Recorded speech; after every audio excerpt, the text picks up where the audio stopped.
Bonjour et bienvenue.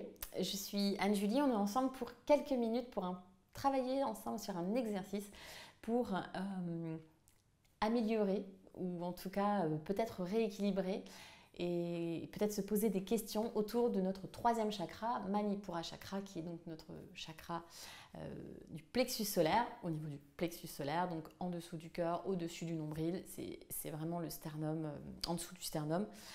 C'est vraiment le plexus solaire, hein, il y a solaire, hein, et donc le soleil, c'est le chakra de la joie, de la confiance, de la loyauté, du joyau aussi, puisque Manipura, ça veut dire cité des joyaux.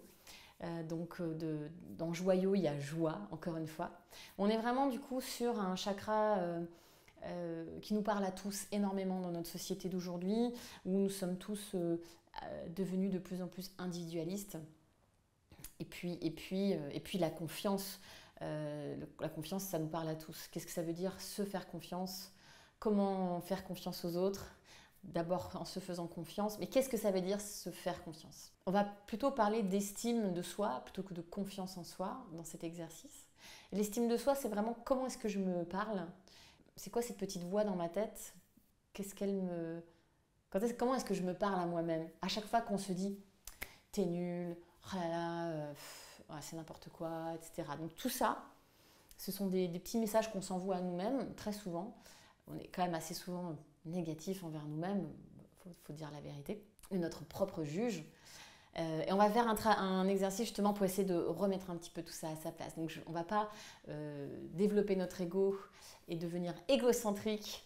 Ça n'a rien à voir. On veut juste se rappeler que parfois on se sous-estime. Alors pour cet exercice, vous avez besoin d'un cahier et d'un stylo. Alors peut-être un cahier ou peut-être une feuille de papier que vous allez donc ouvrir. Alors j'attends d'avoir une page vierge. Voilà. Et on va commencer par écrire tout ce qui nous passe par la tête, à chaque fois, tout ce dont on se plaint actuellement. Donc, vous allez vraiment vous lâcher. Vous pouvez écrire des trucs du genre je suis nulle, je ne sais pas faire à manger, je suis nulle en yoga, mon mari ne sait rien faire de bien, etc., etc. Donc, vous prenez le temps, vous écrivez, vraiment, mais vraiment. De toute façon, je ne vais pas pouvoir le lire, votre papier, donc vous le faites pour vous. Toutes les choses dont vous vous plaignez actuellement, tous les trucs négatifs, toutes ces petites voix dans votre tête qui je suis nulle, je sais rien faire,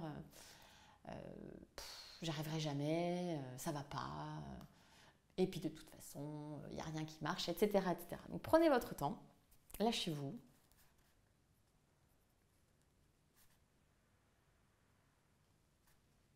Je le fais avec vous.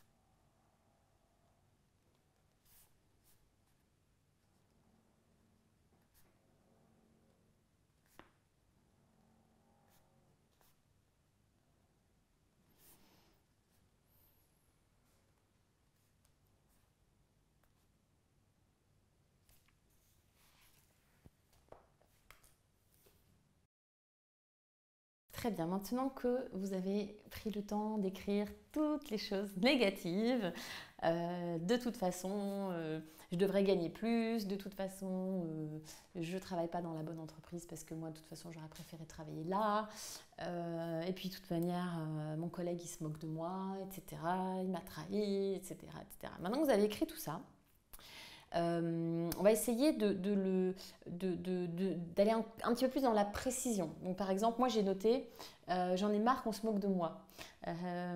Ok, donc on va essayer d'aller un petit peu plus dans la précision. Ça veut dire quoi? En quoi est-ce qu'on s'est moqué de moi? Qu'est-ce qui s'est passé? Donc, soyons précis. Qu'est-ce qui me dérange vraiment dans ça? Je suis nulle en cuisine, donc on va essayer de vraiment être beaucoup plus précis. Comment ça, je suis nulle en cuisine? Est-ce que je ne sais pas faire un gâteau ou je ne sais pas faire une quiche? Ou je sais pas faire un macaron, ou je sais pas faire un croissant, voilà. En quoi est-ce que je suis nulle en cuisine? Ou je suis nulle en yoga. Voilà, je sais pas faire cette posture, je sais pas. Soyez vraiment plus précis, le plus précis possible. Je travaille pas au bon endroit. mon appartement est pas assez, est pas assez bien. Ok, mon appartement n'est pas assez bien, pourquoi? C'est quoi? Il est au rez-de-chaussée, il est au dernier étage, il n'a pas de lumière, il est loin des transports. Voilà, précisez, précisez, précisez, précisez au maximum. Et je vous laisse donc quelques minutes pour préciser tout ça.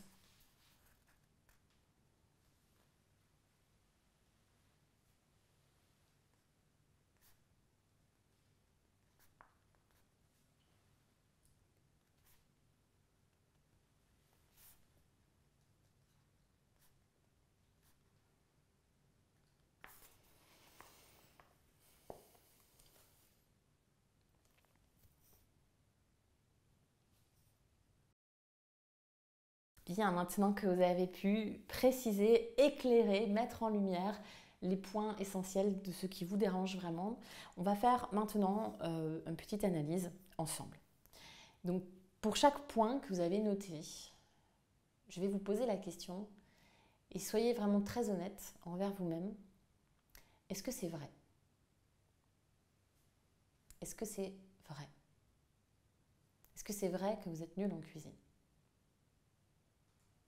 Est-ce que c'est vrai que vous êtes nul en yoga? Est-ce que c'est vrai que tout ce que vous faites en ce moment, c'est nul, c'est pas gratifiant, il n'y a rien à en tirer, voilà. Est-ce que c'est vrai? Et maintenant, posez-vous la question. Est-ce que je cède mon pouvoir? Et je vais vous expliquer ce que ça veut dire. Tout d'abord, on peut faire le tri entre ce qui est important et ce qui ne l'est pas. Par exemple, est-ce que c'est important pour vous d'être bon, bonne, doué en cuisine? On va dire que c'est important pour vous d'être doué en cuisine. Prenons cet exemple. Lorsque vous vous dites « je suis nul en cuisine », à qui est-ce que vous donnez le pouvoir?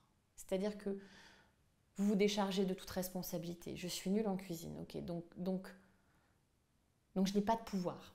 Hein, le pouvoir, il est dans la cuisine. Je ne sais pas à qui on le donne, en tout cas, dans cet exemple. En tout cas, c'est sûr que vous êtes en train de vous enlever un pouvoir. Donc faisons le tri, ok, c'est important pour vous. Prenez des cours de cuisine.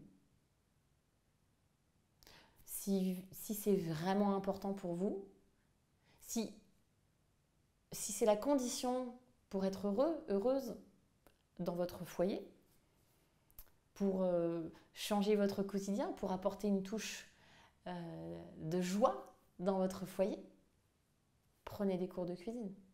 Reprenez le pouvoir.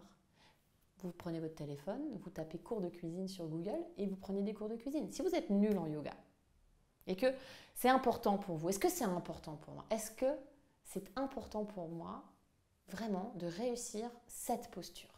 Si c'est important pour moi, je prends un cours particulier. Est-ce que si j'ai les moyens? Si je n'ai pas les moyens, je prends peut-être un cours particulier par an, un cours particulier par mois, un cours particulier par semaine, un cours particulier par jour, je ne sais pas. Mais je me réattribue du coup la responsabilité, je prends le pouvoir sur la chose et je vais prendre un cours de yoga avec un professeur particulier pour qu'il m'apprenne à faire cette posture. Donc voilà toute la mécanique de cet exercice. Donc pour le résumer, et pour le refaire peut-être si vous souhaitez le refaire, mais le faire avec sincérité, faites-le vraiment, croyez-y vraiment, faites-le, donnez tout ce que vous avez, vous notez tout ce qui ne va pas, tout ce qui est nul, tout ce que vous n'arrivez pas à faire, je suis nul, machin, je suis nul. Toutes les pensées négatives, et de toute façon, une fois qu'elles sont sur le cahier, elles ne sont plus dans votre tête. Ça, c'est la première chose. Ensuite, vous précisez un petit peu plus les choses. Je suis nul en pâtisserie, je ne sais pas faire une quiche, ou alors, oui, alors peut-être que vous savez faire une quiche, mais que vous ne savez pas faire des macarons. Ça, c'est possible. Est-ce que c'est vraiment important pour moi? Est-ce que c'est vrai déjà? Est-ce que c'est vrai que je suis nulle en cuisine? Mais est-ce que c'est important? Est-ce que je dois être bonne en cuisine pour réussir ma vie? Mais si vous devez être bonne en cuisine pour réussir votre vie, je vous conseille fortement d'aller prendre des cours de cuisine. Donc, on prend des cours de cuisine. Et donc, voilà. Alors, on ne va pas tout faire. Si vous prenez des cours de cuisine, de yoga, etc., vous n'allez peut-être pas pouvoir réussir à tout faire. Donc, choisissez vos combats. Une fois que vous aurez fait ça, je pense sincèrement que vous en sortirez grandi Et c'est tout ce que je vous souhaite en tout cas. Donc voilà, à vous de jouer maintenant. Je vous remercie de m'avoir écouté. N'hésitez pas à m'envoyer vos questions et à très bientôt.